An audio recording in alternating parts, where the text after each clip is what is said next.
नमस्कार विद्यार्थी मित्रांनो, स्वागत आहे तुमचं गणित शिकूया या यूट्यूब चॅनलमध्ये. विद्यार्थी मित्रांनो, आपण इयत्ता 10वी विज्ञान भाग 1 यामधील प्रकरण 6 प्रकाशाचे अपवर्तन याचा अभ्यास करत आहोत.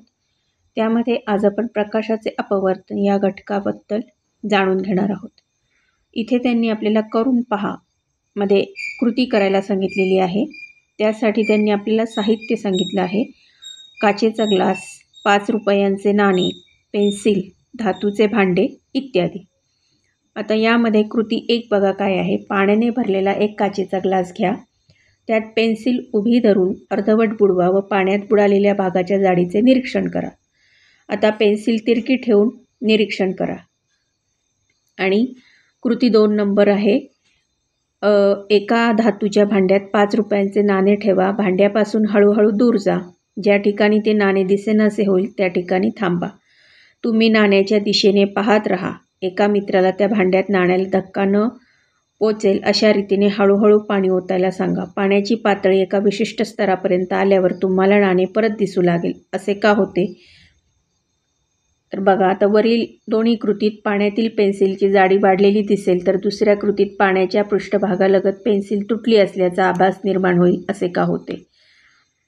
तर वरील दोन्ही कृतीत दिसून आलेले परिणाम: पाण्याच्या पृष्ठभागाजवळ पाण्यातून बाहेर येताना प्रकाशाची दिशा बदलल्याने घडून येते. प्रकाश एका पारदर्शक माध्यमातून दुसऱ्या पारदर्शक माध्यमात जात असताना त्याची मार्गक्रमणाची दिशा बदलते. यालाच प्रकाशाचे अपवर्तन म्हणतात.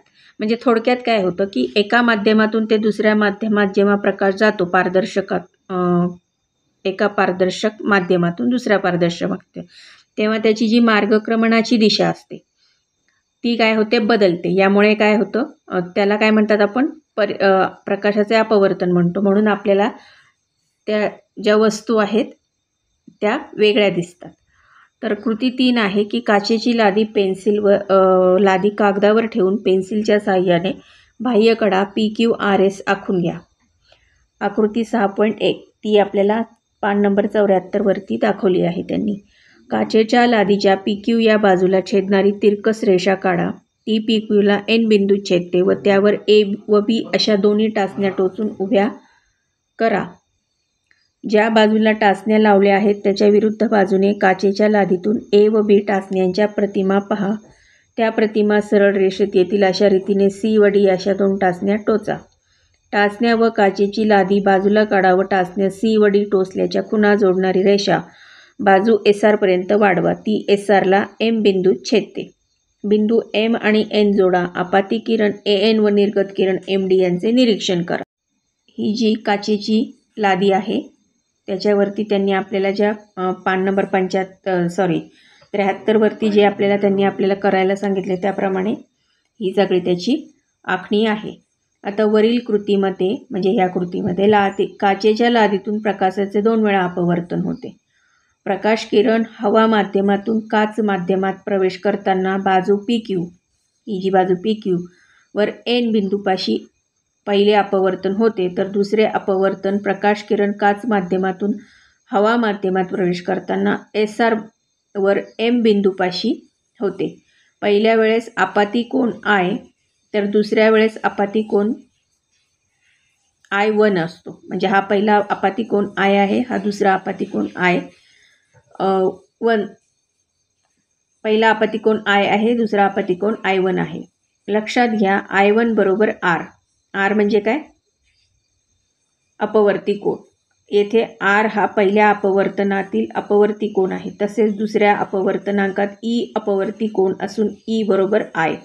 म्हणजे इथे म्हणजे जेव्हा काचेतून हवेमध्ये परिवर्तन होतं तेव्हा तो I1 मधून E बरोबर I होतो.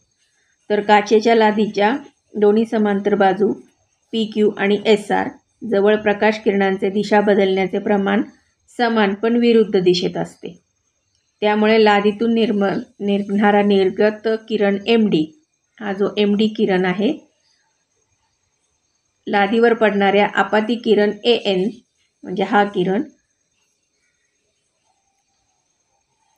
च्या दिशेला समांतर असतो.